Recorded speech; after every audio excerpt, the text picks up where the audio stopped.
Hello friends, आपका बहुत बहुत स्वागत है हमारे YouTube channel house of solutions पर। और आप देख रहे हैं हमारा एंगुलर 11 का फुल ट्यूटोरियल सीरीज।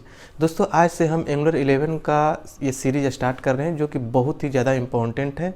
ये सीरीज उनके लिए भी उतना ही इम्पोर्टेंट है जो कि बिल्कुल ही फ्रेशर हैं। वो भी डायरेक्टली एंगुलर 11 से अपना कोर्स स्टार्ट कर सकते हैं। ऐसा कोई ज़रूरी नहीं है कि आप एंगुलर 8, 9 या 7 पढ़ें। डायरेक्टली आप इस सीरीज से अपना स्टडी स्टार्ट कर सकते हैं। डायरेक्टली आप एंगुलर 11 सीख सकते हैं, क्योंकि इस सीरीज में हम सब कुछ कवर करने वाले हैं। हम वो सारे कंसेप्ट भी बताएंगे जो पिछले सारे वर्जन्स में चेंजेस थे। तो इसलिए ये सीरीज आपके लिए बहुत ही इंपॉर्टेंट है, और ये सीरीज उनके लिए भी इम्पोर्टेंट उतना ही है जो एक्सपीरियंस रखते हैं एंगुलर में, क्योंकि हम इस सीरीज में बहुत ही सारी चीज़ें ऐसे बताने वाले हैं जो कि बिल्कुल ही ट्रिकी हैं और कॉर्पोरेट लेवल का है। तो ये सीरीज आप बिल्कुल ही स्टेप बाय स्टेप एक एक वीडियो को देखिए, प्रैक्टिस कीजिए। जो दिक्कतें आती हैं आप हमारे कमेंट बॉक्स में शेयर कीजिए, हम आपके प्रॉब्लम को सॉल्व करेंगे।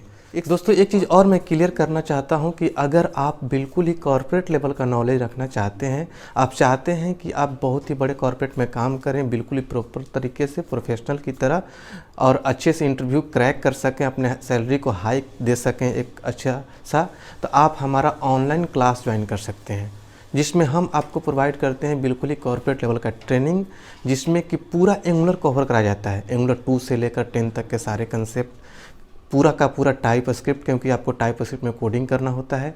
पूरा RxJS लाइब्रेरी हम कवर कराते हैं अपने ऑनलाइन क्लास में, जो कि बहुत लोग नहीं पढ़ाते हैं। आप कहीं क्लास करने जाते हैं तो वो पूरा आपको कवर कराया जाएगा, क्योंकि RxJS लाइब्रेरी जो है एंगुलर का हार्ट माना जाता है। ये सारी चीज़ें, जो चीज़ मैं बोल रहा हूँ, आपको यूट्यूब पर आपको कॉर्पोरेट लेवल का नहीं मिलेगा, कोई नहीं डालता है। ये सारे पेड होते हैं और क्लास में बहुत ही कॉर्पोरेट लेवल का पढ़ाया जाता है। हमारा क्लास जो है इसी चीज़ के लिए फेमस है कि हम कॉर्पोरेट लेवल का ट्रेनिंग देते हैं।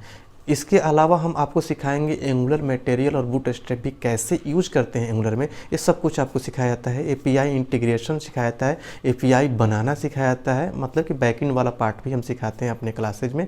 उसके बाद प्रोजेक्ट ट्रेनिंग दिया जाता है। प्रोजेक्ट ट्रेनिंग में आपको ई-कॉमर्स का एप्लीकेशन डेवलप करना सिखाया जाएगा, जो कि बहुत ही कॉर्पोरेट लेवल का होगा, बहुत ही ब्रॉड लेवल का होगा। जैसे कि आप फ्लिपकार्ट, अमेजोन यूज करते हैं, उस लेवल का एप्लीकेशन डेवलप करना आपको सिखाया जाएगा। तो आप हमारा ऑनलाइन क्लास ज्वाइन करके अपने सैलरी को एक अच्छा सा हाइक दे सकते हैं, इंटरव्यू क्रैक कर सकते हैं। देखिए, अगर आप कहीं से पढ़ते हैं, दो तरीके होती है कि अगर आप मान लीजिए कि आप किसी इंस्टीट्यूट में पढ़ने जाते हैं, तो इंस्टीट्यूट में आपको कौन पढ़ाता है? एक तरीके से वो टीचर होगा, फैकल्टी होगा। और सच्चाई ये है कि टीचर या फैकल्टी कौन बनता है? जो सॉफ्टवेयर इंडस्ट्री में जॉब नहीं ले पाता है, जो खुद ही जॉब नहीं ले पाया, तो आपको क्या ट्रेनिंग देगा? वो आपको केवल बुक वाला नॉलेज देकर आपको भेज देगा। लेकिन आप वही पढ़ के आप जब जाते हैं कंपनी में काम करने, तो आप वहाँ पर काम नहीं कर पाते हैं। फिर आपको भागकर अच्छे से स्टडी करना पड़ता है, या फिर तो आप काम नहीं कर पाएंगे, बोरियत फील करेंगे, या फिर आपको निकाल दिया जाएगा। और हमारा क्लास किस लिए फेमस है? क्योंकि हमारे यहाँ कोई टीचर नहीं है। हमारा जो टीम है, जो हम लोग हैं, किसी न किसी बड़े MNC में काम करते हैं, तो हम लोग वही चीज़ अपने ट्रेनिंग में प्रोवाइड करते हैं जो डायरेक्टली कॉर्पोरेट में किया जाता है, काम किया जाता है, रियल चीज़ें हम आपको बताते हैं। इसलिए हमारा क्लास फेमस है। जो हमारे यहाँ से ट्रेनिंग ले लेता है, उसको कहीं भी इंटरव्यू क्रैक करने में कोई भी प्रॉब्लम नहीं आता है, क्योंकि हम वही चीज़ बताते हैं जो डायरेक्टली इंटरव्यू में पूछा जाता है। सामने वाले को लगता है कि आपके पास प्रॉपर नॉलेज है, 1-2 साल से आपने काम किया है, उस लेवल का नॉलेज हम अपने क्लास में हम पढ़ाते हैं। अगर आप ज्वाइन करना चाहते हैं तो हमारे वेबसाइट का लिंक इस वीडियो के डिस्क्रिप्शन बॉक्स में है। आप उस पर क्लिक करके अभी विजिट कीजिए हमारे वेबसाइट sahosoft.com पर, और अपना बैच चूज कीजिए, चेकआउट कीजिए और क्लास ज्वाइन कर लीजिए। कल से ही अपना क्लास आप ज्वाइन कर सकते हैं। अगर आप इंक्वायरी करना चाहते हैं तो हमारे ऑफिशियल मोबाइल नंबर्स भी अवेलेबल है वीडियो के डिस्क्रिप्शन बॉक्स में, या इस वीडियो के स्क्रीन पर भी आपको नीचे में दिख रहा होगा हमारा मोबाइल नंबर। आप तुरंत कॉल कीजिए, इंक्वायरी कीजिए और क्लास ज्वाइन कीजिए। तो चलिए स्टार्ट करते हैं इस वीडियो ट्यूटोरियल को। इस वीडियो में हम एंगुलर 11 का इंट्रोडक्शन देखने वाले हैं कि एंगुलर 11 कब रिलीज हुआ, क्या है। इसके अलावा हम ये भी देखेंगे कि एंगुलर क्या है, एंगुलर का मार्केट में लाने का रीजन क्या था, कौन डेवलप किया, किस तरीके से इसको इन्हांस किया गया, पहला वर्जन क्या था, अभी तक जितने वर्जन्स आए उसका उतने सारे वर्जन्स लाने का मोटिव क्या था एंगुलर के टीम का। इन सारे चीज़ों पर फोकस करेंगे। एंगुलर के टीम का सपोर्ट पॉलिसी क्या है, रिलीज फ्रीक्वेंसी क्या है, एंगुलर इतना हाईली डिमांड पर क्यों है, ये सारी चीज़ें जो आपके माइंड में क्वेश्चन चलते रहते हैं, उन सारी चीज़ों को डिस्कशन करने वाले इस वीडियो में हम। देखिए, कोई भी हम कोर्स पढ़ने जाते हैं तो हमारे माइंड में बहुत तरह के क्वेश्चंस आते हैं कि हम ये क्यों पढ़ें, हमें पढ़ने से क्या फ़ायदा होगा, ये किसने डेवलप किया, इतना हाई डिमांड पर क्यों है, क्यों पूरी दुनिया लगी हुई है एंगुलर सीखने में, क्यों सारे क्लाइंट चाहते हैं कि हमारा एप्लीकेशन एंगुलर में डेवलप हो, क्यों इतने पैसे मिल रहे हैं। इस सारे क्वेश्चन का आंसर आपको इस वीडियो में मिलने वाला है। तो इस वीडियो को आप स्टेप बाय स्टेप बिना स्किप किए अच्छे तरीके से देखिए, समझिए, और ये सीरीज आपके लिए बहुत ही इंपॉर्टेंट होने जा रहा है। तो इस सीरीज को आप बिल्कुल ही फॉलो करते रहिए। अगर आप इस चैनल को आपने सब्सक्राइब नहीं किया है तो सब्सक्राइब भी कर लीजिए, क्योंकि अगर आप सब्सक्राइब कर लेते हैं तो जैसे ही कोई नया वीडियो आएगा तुरंत आपको नोटिफिकेशन मिलेगा और आप सबसे आगे रहेंगे, अपडेटेड रहेंगे। क्योंकि देखिए, सॉफ्टवेयर इंडस्ट्री ऐसा है कि जितना आप जल्दी अपडेट होंगे उतना ही जल्दी मार्केट में आप आएंगे और उतना ही जल्दी आपका सैलरी हाइक में आएगा। तो चलिए स्टार्ट करते हैं इस वीडियो ट्यूटोरियल को। बहुत ही इंफॉर्मेशनल वीडियो है, इसको अच्छे से समझिए, अच्छे से देखिए। दोस्तों, इस वीडियो में हम बात करेंगे एंगुलर 11 के बारे में। इसके साथ ही साथ एंगुलर का इंफॉर्मेशन देखेंगे कि एंगुलर क्या है, क्यों आया, एंगुलर हम क्यों यूज करें, इनके कौन कौन से वर्जन आ चुके हैं, एंगुलर इतना हाई डिमांड पर क्यों, इन सारी चीज़ पर फोकस करने वाले हैं। कौन कौन सा वर्जन आ चुका है, कब कौन सा वर्जन आया, किस वर्जन में क्या हुआ था, इन सारी चीज़ पर डिस्कस करने वाले हैं इस वीडियो ट्यूटोरियल में। तो चलिए देखिए, angular is a platform and framework for building client application. बात यह है कि एंगुलर एक फ्रेमवर्क है जिसे यूज करके हम क्लाइंट एप्लीकेशन डेवलप करते हैं। वो भी हम कौन सा लैंग्वेज यूज करते हैं, HTML एंड टाइपस्क्रिप्ट। एंगुलर जो है खुद टाइपस्क्रिप्ट में लिखा गया है। अब यहाँ पर जो मैंने एक लाइन बताया कि एंगुलर में जब कोडिंग करेंगे तो HTML और टाइपस्क्रिप्ट यूज करेंगे। बहुत लोग यहाँ पर कंफ्यूज हो जाएंगे कि हम तो एंगुलर में जावास्क्रिप्ट यूज करते हैं, तो आप वहाँ पर एंगुलर JS यूज करते होंगे। देखिए, एंगुलर एक फ्रेमवर्क है, कहने का मतलब कि एंगुलर 2 से लेकर 10 और 11 तक ये सारे फ्रेमवर्क हैं। लेकिन एंगुलर का जो पहला वर्जन था वो एक लाइब्रेरी था, एंगुलर JS, जिसे आप एंगुलर JS बोलते हैं या फिर एंगुलर 1 बोलते हैं। वो एक जस्ट लाइब्रेरी था और एंगुलर 2 से लेकर 11 तक सारे फ्रेमवर्क हैं। कहने का मतलब ये है कि एक लाइब्रेरी और फ्रेमवर्क में बहुत ज़्यादा डिफरेंस होता है। इसके बारे में हम अभी डिस्कस करेंगे कि दोनों में डिफरेंस होता क्या है। बहुत सारे लोग ये कंफ्यूज होते हैं कि भाई एंगुलर JS में मैंने बहुत दिनों तक काम किया है तो मुझे एंगुलर 2 और 10 में ज़्यादा टाइम नहीं लगेगा सीखने में। लेकिन मैं ये बोलता हूँ कि अगर आपने एंगुलर JS में कितना भी काम किया हो तो एंगुलर 2 से लेकर 11 तक में कोई भी वर्जन आपको सीखना होगा तो स्टार्टिंग से सीखना होगा। ठीक है, क्योंकि एंगुलर JS एक लाइब्रेरी था और उसमें हम जावास्क्रिप्ट में कोडिंग करते थे। ठीक है, और यहाँ पर एंगुलर 2 जब आया तो एक फ्रेमवर्क के रूप में आया, तो यहाँ पर टाइपस्क्रिप्ट यूज किया जाता है। तो आपको टाइपस्क्रिप्ट सीखना होगा। यहाँ पर जावास्क्रिप्ट का एक लाइन भी नहीं लिखा जाएगा। तो यहाँ पर आपको स्टार्टिंग से सब कुछ सीखना है। लेकिन हाँ, आप अपना करियर किसी भी वर्जन से स्टार्ट कर सकते हैं। ऐसा नहीं है कि आप 2 सीखिए, फिर 4 सीखिए, फिर 5 सीखिए, फिर तब सीखते सीखते 11 आइए। नहीं, आप डायरेक्टली एंगुलर 11 से अपना स्टडी स्टार्ट कर सकते हैं। और खास करके तो आप ये जब सीरीज पढ़ रहे हैं या फिर हमारा क्लास ज्वाइन करेंगे तो वहाँ पर हम 2 से लेकर 11 तक का सारा कंसेप्ट बताते हैं। ठीक है, तो इसमें कोई टेंशन लेने वाली बात नहीं है कि आपको कौन सा वर्जन आता है, कौन सा नहीं आता है। अब हम बात करते हैं कि देखिए, एंगुलर 11 है रिलीज ऑन 12 नवंबर 2020। एंगुलर 11 जो है 12 नवंबर 2020 को रिलीज किया गया है और ये एक तरीके से मेजर रिलीज है जिसमें कि पूरे इंटायर प्लेटफॉर्म और फ्रेमवर्क में कुछ ना कुछ चेंज किए गए हैं। ठीक है, क्या क्या चेंज आए हुए हैं उसके बारे में मैं अलग से सेपरेट आपको दूंगा सीरीज, जिसमें हम ये देखेंगे कि एंगुलर 11 में कौन कौन से चेंजेज आए हैं। लेकिन एंगुलर 11 में हम काम कैसे करेंगे, कौन कौन सा चीज़ कैसे कोड करेंगे, कैसे इंस्टॉल करेंगे, क्या क्या फोल्डर स्ट्रक्चर है, ये सारे चीज़ें इस सीरीज में बिल्कुल ही डीपली देखेंगे हम। ठीक है, ये सीरीज आपको एंगुलर पर काम करने के लिए बहुत ज़्यादा हेल्पफुल है। ठीक है, देखिए, एंगुलर को डेवलप किसने किया, गूगल ने। ठीक है, ये एक front end and client side JavaScript framework है। अब हम बात करते हैं कि एंगुलर क्या है। ठीक है, एंगुलर क्या है तो हमने देख लिया कि एंगुलर एक फ्रेमवर्क है। लेकिन बहुत लोग बोलते हैं कि एंगुलर एक जावास्क्रिप्ट लाइब्रेरी है। तो एंगुलर जावास्क्रिप्ट लाइब्रेरी है, वो एंगुलर JS को बोलते हैं। और जो लोग फ्रेमवर्क बोल रहे हैं वो एंगुलर 2 से लेकर 11 तक की बात करेंगे। ठीक है। लेकिन कोई भी टेक्नोलॉजी पढ़ने से पहले उसके हिस्ट्री के बारे में समझ जाए कि ये डेवलप कैसे हुआ। ठीक है, अब हम बात करेंगे थोड़ा सा हिस्ट्री के बैक में चलते हैं कि क्या रीजन रहा होगा एंगुलर को डेवलप करने का, क्यों इतने सारे चेंजेज आ रहे हैं, क्यों इतने सारे वर्जन्स आ रहे हैं। ठीक है, देखिए हम कोई भी एप्लीकेशन डेवलप करते हैं तो दो तरह का स्क्रिप्टिंग लिखा जाता है। एक तो क्लाइंट साइड स्क्रिप्टिंग और एक होता है server side scripting. Client side scripting होता क्या है कि यूजर के ब्राउजर पर जाकर एग्जीक्यूट होता है, जिसके चलते वो फास्ट काम करता है, क्योंकि डायरेक्टली यूजर के ब्राउजर पर जाकर एग्जीक्यूट हो जाएगा। सर्वर साइड स्क्रिप्टिंग क्या होता है कि सर्वर पर एग्जीक्यूट होगा, उसके बाद आएगा यूजर के ब्राउजर पर, तो थोड़ा सा स्लो काम करता है। ठीक है, तो आज के डेट में सभी यही चाहते हैं कि हमारा एप्लीकेशन जो है फास्ट काम करे। ठीक है, कोई ऐसा नहीं चाहता कि हम एप्लीकेशन स्लो काम करें। अगर स्लो होगा तो यूजर फ्रेंडली नहीं होगा, उस पर ज़्यादा यूजर नहीं आएंगे। तो हर क्लाइंट का, हर कंपनी का मोटिव होता है कि हमारा एप्लीकेशन फास्ट हो, तो ज़्यादा से ज़्यादा क्लाइंट साइड स्क्रिप्टिंग लिखने का ट्रेंड आया। ठीक है, और क्लाइंट साइड स्क्रिप्टिंग के लिए बहुत ज़्यादा यूज किया जाने वाला जो लैंग्वेज है वो जावा स्क्रिप्ट और jQuery है। ये वही दौर था जब गूगल की टीम ने ये एनालाइज किया कि हम कुछ ऐसा लेकर आते हैं जो बेहतर काम करेगा जावास्क्रिप्ट से। जावास्क्रिप्ट को ही यूज करके हम कुछ ऐसा फंक्शनैलिटी लेके आएंगे जो बेहतर काम करेगा जावास्क्रिप्ट से। जो काम हम जावास्क्रिप्ट में कोड करने के लिए 15 या 20 लाइन लिखेंगे, उसके लिए हम बना बनाया फंक्शंस दे देंगे, बना बनाया फंक्शनैलिटी दे देंगे, जिसको यूज करके उस फंक्शनैलिटी का 1 लाइन में 2 लाइन में कर सकते हैं, लिख सकते हैं।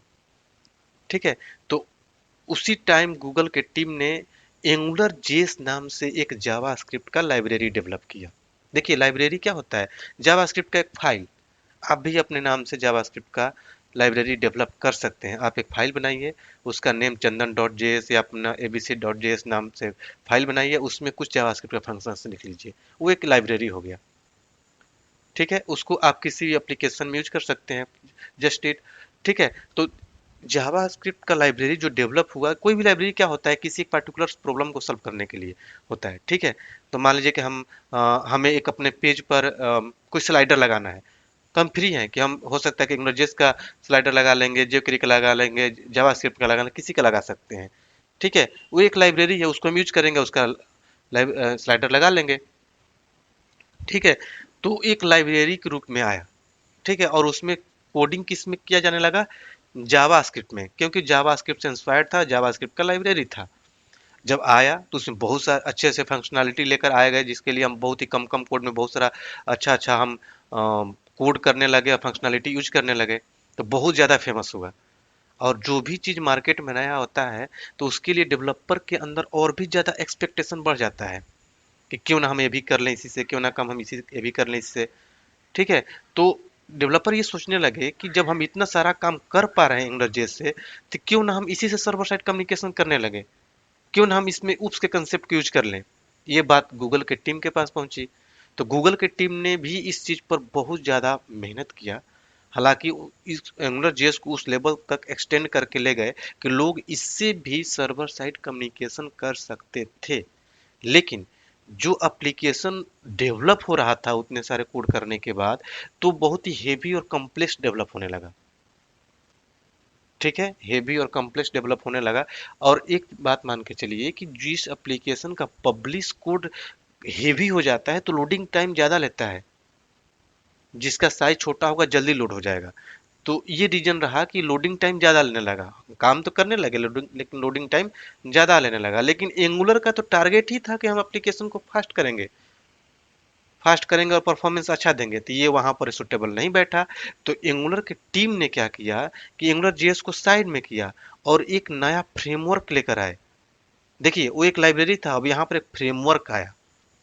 ठीक है, जिसका नेम दिया उन्होंने एंगुलर 2। और वहां पर एंगुलर 2 में एंगुलर जेएस में जो जावास्क्रिप्ट यूज होता था, उस जावास्क्रिप्ट को यहाँ से हटाया गया और लाया गया टाइप स्क्रिप्ट। टाइप स्क्रिप्ट क्या है, सुपर सेट ऑफ जावास्क्रिप्ट। ठीक है, मतलब कि एडवांस चीजें होती हैं टाइप स्क्रिप्ट में, जावास्क्रिप्ट का ही। और कोडिंग का जो स्ट्रक्चर होता है, सारी चीजें सिंटेक्स वगैरह चेंज हो जाता है। ठीक है, अब टाइप स्क्रिप्ट के आ जाने से हम उस के कंसेप्ट को इजिली यूज करने लगे एंगुलर 2 में। सर्वर साइड कम्युनिकेशन इजिली होने लगा। Directive forms, pipe, HTTP services, dependency injection, component, बहुत सारे ऐसे फीचर्स जो है हम इजिली यूज करने लगे। तो जिसके चलते एंगुलर और भी ज़्यादा फेमस हो गया, एंगुलर 2। अब यहाँ पर थोड़ा सा बात करते हैं लाइब्रेरी और फ्रेमवर्क के बारे में। देखिए लाइब्रेरी क्या होता है, जस्ट एक किसी प्रॉब्लम को सॉल्व करने के लिए हम ले सकते हैं। मतलब कि एक ही एप्लीकेशन में हम बहुत सारी लाइब्रेरी यूज कर सकते हैं। ठीक है, एक काम के लिए एक पेज पर मैंने एक स्लाइडर के लिए एक दूसरा लाइब्रेरी यूज किया, किसी लाइब्रेरी को जावास्क्रिप्ट का लाइब्रेरी ले लिया, मैंने दूसरा नीचे कुछ लगाना है तो उसके लिए हमने एंगुलर जेएस का लाइब्रेरी ले लिया। ठीक है, इस तरीके से हम लगा सकते हैं, हम इंडिपेंडेंट होते हैं, कोई भी लाइब्रेरी यूज कर सकते हैं। ठीक है, मतलब कि इंडिपेंडेंट है, कुछ भी कर सकते हैं। लेकिन वहीं पर फ्रेमवर्क क्या होता है, फ्रेमवर्क अपने आप में एक गाइडलाइंस देता है कि आप उसी को यूज करेंगे। आप वहाँ पर फ्रीडम आपके पास नहीं होगा। आप किसी फ्रेमवर्क के अंदर काम करते हैं तो आप उस फ्रेमवर्क की गाइडलाइंस को फॉलो करेंगे। फ्रेमवर्क के पास बहुत सारे लाइब्रेरी होते हैं। देखिए किसी भी लाइब्रेरी को यूज करके पूरा का पूरा एप्लीकेशन डेवलप नहीं कर सकते, लेकिन फ्रेमवर्क को यूज करके आप पूरा का पूरा एप्लीकेशन डेवलप कर सकते हैं। जैसे एक मैं एग्जांपल दूं कि मान लीजिए कि आप घर पर हैं, आपको बर्गर या कोई पिज़्ज़ा खाना है, तो आप क्या करेंगे, आप बिल्कुल ही फ्री हैं, आप पिज़्ज़ा हट से मंगा सकते हैं, डोमिनोज से मंगा सकते हैं, कहीं से भी मंगा सकते हैं। लेकिन आप वहीं पर जब कंपनी के अंदर चले जाते हैं, आप ही किसी कंपनी के अंदर जाते हैं, तो वो कंपनी एक तरीके से फ्रेमवर्क के रूप में हो गया। अब उसके अंदर जाते ही आपके उस कंपनी का गाइडलाइंस को यूज करना होगा। आप कार्ड टच कराएंगे तभी अंदर जा पाएंगे, आप अपने ओडीसी में जाकर काम करेंगे, कंपनी के कैंटीन में जाकर खाएंगे, मतलब कि वही काम करेंगे जो कंपनी प्रोवाइड कर रहा है। वहां पर आपके पास फ्रीडम नहीं है। लेकिन आप घर पर हैं तो आप फ्री फ्री हैं, मतलब कि यहाँ पर एक तरीके से आप लाइब्रेरी यूज कर रहे हैं। तो इतना सारा डिफरेंस होता है। उसी तरीके से जब एंगुलर 2 आया तो एक फ्रेमवर्क के रूप में आया। इसके पास अपना बहुत सारा लाइब्रेरी है जिसे यूज करके आप अपने एप्लीकेशन को डेवलप करेंगे। जैसे फॉर्म के लिए फॉर्म मॉड्यूल यूज करेंगे, राउटिंग के लिए राउटिंग राउटर लाइब्रेरी है, हर चीज इसका अपना है। ठीक है, तो इतना सारा मेजर डिफरेंस है एंगुलर जेएस और एंगुलर 2 और 11 में। ठीक है, तो ये आपका कंसेप्ट क्लियर होना चाहिए कि अगर आपने एंगुलर जेएस में भी काम किया है तो आपको एंगुलर 2 या 11 सीखने के लिए आपको स्टार्टिंग से सीखना होगा। ठीक है, Angular is one of the most popular framework for building client apps with HTML, CSS and TypeScript। बहुत ही ज़्यादा पॉपुलर फ्रेमवर्क है। आगे हम बात करते हैं इसमें कि इसके कौन कौन से ऐसे फीचर्स हैं जो इनक्रेज करता है कि आप एंगुलर को यूज करो, जिसके चलते एंगुलर इतना हाईली डिमांड पर है। ठीक है, पहला फीचर है speed and performance. Angular develop ही किया गया है स्पीड को लेकर। ठीक है, स्पीड कहने का मतलब कि एंगुलर को यूज करके जो एप्लीकेशन बनते हैं उसका स्पीड ज़्यादा होता है। एंगुलर के टीम का यही मोटिव है कि जो एंगुलर में एप्लीकेशन डेवलप किए जाएंगे उसका स्पीड और परफॉर्मेंस बहुत ही हाई होगा। इसके बहुत सारे रीजन है। जब आप इस सीरीज को पढ़ेंगे तो आगे एक एक चीज़ आपका क्लियर होता जाएगा कि आखिर एंगुलर का एप्लीकेशन इतना फास्ट कैसे चलता है। ठीक है, ऐसे ऐसे कंसेप्ट हैं इसके अंदर जो इस सीरीज आपको प्रोवाइड कराएगा। एंगुलर का एप्लीकेशन मतलब स्मॉलर एप्लीकेशन, मतलब कि हम जब एप्लीकेशन को डेवलप करते हैं तो इसका बिल्ड साइज बनता है बहुत ही स्मॉल होता है, जो जल्दी लोड हो जाता है। मॉडुलर एप्लीकेशन है, कंपोनेंट बेस्ड एप्लीकेशन इसमें बनते हैं, एक एक चीज़ के लिए अलग अलग हम कंपोनेंट बनाते हैं। ठीक है, और कंपोनेंट हम बनाने का रीज़न ये होता है, देखिए एक एक पेज बना दिया आपने, उस पर कोई भी प्रॉब्लम आता है तो आप पूरे पेज पर आप टेस्टिंग करते फिरेंगे। अगर वही कंपोनेंट में डिवाइड किया हुआ हो तो आप एक कम जिसमें प्रॉब्लम उसी कंपोनेंट पर जाकर चेंज कर देंगे। ठीक है, अगर आपने किसी फंक्शनैलिटी को एक पेज पर बनाया है, ठीक है, अगर वैसा ही फंक्शनैलिटी 20 पेजेज पर और बनाने हैं तो आपको पूरा का पूरा कोड कॉपी पेस्ट सारे पेज पर करना पड़ेगा। लेकिन वही उस फंक्शनैलिटी के लिए अगर आप एक अलग से कंपोनेंट बना दीजिए तो बस उस कंपोनेंट को सारे पेजेज पर कॉल कर लीजिए। ठीक है, अब क्या होगा कि आपका कोड का नंबर ऑफ लाइन हो गया, वो कम हो गया। ठीक है, इसके बाद अगर मान लीजिए कोई प्रॉब्लम आता है, कोई इशू आता है उस फंक्शनलिटी में, तो आपको सारे पेजेज पर जाकर चेंज नहीं करना होगा, बस आप कंपोनेंट में चेंज कर देंगे, सारा जगह रिफ्लेक्ट कर जाएगा। तो देखिए कितना अच्छा फंक्शनलिटी है कंपोनेंट बेस्ड एप्लीकेशन का। और कंपोनेंट बेस्ड एप्लीकेशन होने के चलते ही एंगुलर में जो एप्लीकेशन बनते हैं सिंगल पेज एप्लीकेशन बनते हैं, मतलब पेज एक ही होगा, बाकी सारे कंपोनेंट होंगे। ये सारे कंसेप्ट इस सीरीज में आपको बहुत अच्छे तरीके से समझाया जाएगा। इसमें क्रॉस प्लेटफॉर्म एप्लीकेशन बनते हैं कि मतलब कि एक ही एप्लीकेशन मोबाइल पर भी चलेगा, वेब पर भी चलेगा, डेस्कटॉप पर भी चलेगा। मतलब कि अदर आप किसी टेक्नोलॉजी में आप कोई एप्लीकेशन बनाते हैं तो सारे प्लेटफॉर्म के लिए अलग अलग एप्लीकेशन बनाना पड़ता है। लेकिन एंगुलर क्या करता है कि एक ही एप्लीकेशन सारे प्लेटफॉर्म पर रन करा देता है। तो ये भी एक बेनिफिट है जिसके चलते हम एंगुलर को सीखना चाहते हैं और सीखते हैं, और सारे क्लाइंट इसके तरफ मूव कर रहे हैं, सारे एप्लीकेशन इसके एंगुलर में मूव किए जा रहे हैं। ठीक है, इसमें रेस्टफुल एपीआई यूज किया जाता है बैकएंड के लिए, उसके बाद इसमें टाइप स्क्रिप्ट यूज किया जाता है। अब बात हम करते हैं कि कौन कौन से वर्जन आ चुके हैं। देखिए एंगुलर जीएस आया था पहले, सबसे पहला वर्जन एंगुलर जीएस आया था। ठीक है, उसके बाद एंगुलर 2 आया। उसके बाद देखिए एंगुलर 2 के बाद 3 नहीं आया था, एंगुलर 4 आया। ठीक है, अब 3 क्यों नहीं आया इसके बारे में भी हम बताएंगे आगे डिटेल्स में, लेकिन इतना अभी समझिए कि एंगुलर 3 इसलिए नहीं आया था कि कुछ ऐसे लाइब्रेरी एंगुलर 2 में आ गए थे जो कि एंगुलर 2 से हायर वर्जन के थे। ठीक है, एंगुलर 2 में ही बहुत सारे ऐसे लाइब्रेरी आ गए थे जो एंगुलर 2 से हायर वर्जन के थे, जैसे कि एंगुलर का राउटर लाइब्रेरी जो है एंगुलर 3.3 आ गया था 2 में ही। क्योंकि एंगुलर 2 जब लॉन्च किया जा रहा था तो बाय मिस्टेक ये रिलीज कर दिए गए थे एंगुलर के टीम द्वारा। तो एंगुलर के टीम ने ये सोचा कि अगर हम इस सिचुएशन में एंगुलर 3 को भी लॉन्च करते हैं तो बहुत सारा कंफ्यूजन क्रिएट हो जाएगा। उस कंफ्यूजन से बचने के लिए एंगुलर 3 को स्किप कर दिया गया और एंगुलर 4 लॉन्च किया गया। उसके बाद अगेन 6 मंथ बाद एंगुलर 5 आया, उसके अगेन 6 मंथ एंगुलर 6 आया, बहुत सारे वर्जन आ गए आए हर 6 मंथ के बाद। लेकिन एंगुलर 9 कुछ लेट करके आया, जो नवंबर 2019 में आना चाहिए था वो फरवरी 2020 में आया। ठीक है, जिसके चलते एंगुलर 10 जल्दी आ गया। ठीक है, अब 11 भी आ चुका है। तो इतने सारे वर्जन्स आ चुके हैं और सब में आप पढ़ेंगे, आगे आपको बताया जाएगा कि सब पर फोकस किया गया है एप्लीकेशन के परफॉर्मेंस को इंक्रीज करने का। किसी में बिल्ड साइज को रिड्यूस कर दिया गया है, किसी में कंपाइलेशन को फास्ट कर दिया गया है, इतने बहुत सारे ऐसे चेंजेज आए हुए हैं। हम सारे चेंजेस के बारे में भी डिस्कस करेंगे इस सीरीज में, आप बने रहिए। ठीक है, अब आगे हम बात करते हैं कि एंगुलर का जो वर्जनिंग है, बहुत सारे लोग ऐसा सोचते हैं कि इतने सारे वर्जन्स आ रहे हैं, कब इसका स्टेबल वर्जन आएगा, इस पर बहुत सारा टेंशन होता है बहुत सारे लोगों को। ठीक है, कि अभी एंगुलर 10 पर काम कर एंगुलर 11 आ गया, एंगुलर 12 भी आने वाला है, तो कब स्टेबल वर्जन आएगा। लेकिन देखिए एंगुलर के टीम का मेन मोटिव है कि हम इस पर इतना चेंजेज कर देंगे, इतना चेंजेज लाएंगे कि एंगुलर में जो एप्लीकेशन बनेंगे वो बहुत ही ज़्यादा फास्ट होंगे और सिक्योर होंगे। आने वाले समय में फ्यूचर में एंगुलर ही है, इतना समझ लीजिए कि एंगुलर और भी ज़्यादा हाईली डिमांड पर जाने वाला है। ठीक है, जब हम वर्जनिंग की बात कर रहे हैं तो हम यहाँ पर सिमेंटिक वर्जनिंग के बारे में बात करेंगे जो कि आउट ऑफ स्कोप है। देखिए आज आप डेवलपर हैं, आने वाले समय में हो सकता है आप टेक्निकल लीड बनेंगे, टेक्निकल मैनेजर बनेंगे, डायरेक्टर बनेंगे, तो आपके पास इस वर्जनिंग के बारे में भी पता होना चाहिए। क्योंकि जो भी एप्लीकेशन या कोई सॉफ्टवेयर रिलीज होता है तो वर्जन में होता है। जैसे अभी आया है 11.0.0, आया था पहले 10.2.9, इस तरीके से जो होते हैं चेंज, कुछ एक महीने बाद चेंज चेक करेंगे तो आपको 11.1.6 इस तरीके से कुछ मिलेगा। ठीक है, तो जो ये 3 डिजिट का जो वर्जन होता है इसका मतलब होता क्या है, इसके बारे में भी आपके पास नॉलेज होना चाहिए। देखिए 3 पार्ट्स होते हैं सिमेंटिक वर्जनिंग के।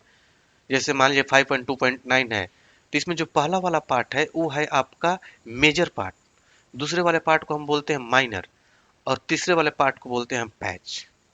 ठीक है, अब इन तीनों पार्ट को बनाने से क्या रीजन है, क्या कंसेप्ट है पार्ट बनाने का। देखिए अगर मेजर वाले पार्ट में चेंज हुआ है, मतलब कि पहले वाले से मान लीजिए 5.2.9 है, अब 6.0.0 आ गया, तो मतलब कि पहले वाले पार्ट में चेंज हुआ। ये 6.2.9 है, मतलब कि पहला वाला पार्ट जब चेंज होगा तो वहां पर समझिए कि कोई मेजर रिलीज, कोई सिग्निफिकेंट न्यू फीचर आ गए हैं, पूरा का पूरा वर्जन चेंज हो गया है। तो इसमें क्या होगा कि आपका एप्लीकेशन बैकवर्ड कंपेटेबल नहीं होगा, डेवलपर असिस्टेंट की जरूरत पड़ेगी। हो सकता है कुछ फीचर्स आपके पुराने एप्लीकेशन के बंद हो जाएं, जिसे आपको मॉडिफाई करना होगा। लेकिन वहीं पर जब बीच वाले पार्ट में चेंज होता है, जिसमें मतलब कि माइनर वाले पार्ट में चेंज होता है, तो वहां पर कुछ न्यू स्मॉलर फीचर आते हैं, आपका एप्लीकेशन बैकवर्ड कंपैटिबल होता है, नो डेवलपर असिस्टेंट असिस्टेंस की कोई जरूरत नहीं होती है, आपका एप्लीकेशन चलता रहेगा, उस फीचर्स को यूज करेंगे तो बस आपको एप्लीकेशन को मॉडिफाई करना होगा। वहीं पर जब पैच में चेंज आता है तो उसका मतलब होता है कि कोई बग था जो पिछले वर्जन में, उसको फिक्स करके रिलीज कर दिया गया है। देखिए बहुत जो भी सॉफ्टवेयर बनता है कुछ ना कुछ बग होता है, तो एंगुलर में भी या किसी सॉफ्टवेयर में कोई बग होता है तो उसको जब फिक्स किया जाता है तो नया पैच डाल दिया जाता है। ठीक है, उसी को हम पैच बोलते हैं, मतलब कि लास्ट वाले पार्ट में चेंज होता है। इसके बाद आप समझिए कि अगर आपको किसी एप्लीकेशन को अपग्रेड करना हो तो कौन सा बात ध्यान में रखना होगा। देखिए, अगर आपका एप्लीकेशन सेम वर्जन में है, जैसे मान लीजिए 5.0.0 में है, उसको 5.2.9 में करना है, तो कोई जरूरी नहीं है कि इन दोनों के बीच में कोई अगर वर्जन है 5.1.6 या 5.1.0 तो उसमें करिए। आप डायरेक्टली कर सकते हैं, अगर सेम वर्जन में है तो अगर माइनर और पैच में चेंज है तो डायरेक्टली कर सकते हैं। लेकिन वहीं पर मेजर वाले में चेंज है, जैसे मान लीजिए 4 में है, 4.0.0 में है और 6 में करना है आपको, तो आपको 4 से 5 में करना होगा, फिर 6 में करेंगे। उस तरह से 6 से मान लीजिए आपको 10 में करना है, 6 से 7, 7 से 8, 8 से 9 और 9 से 10 में आएंगे। आप इस तरीके से करेंगे।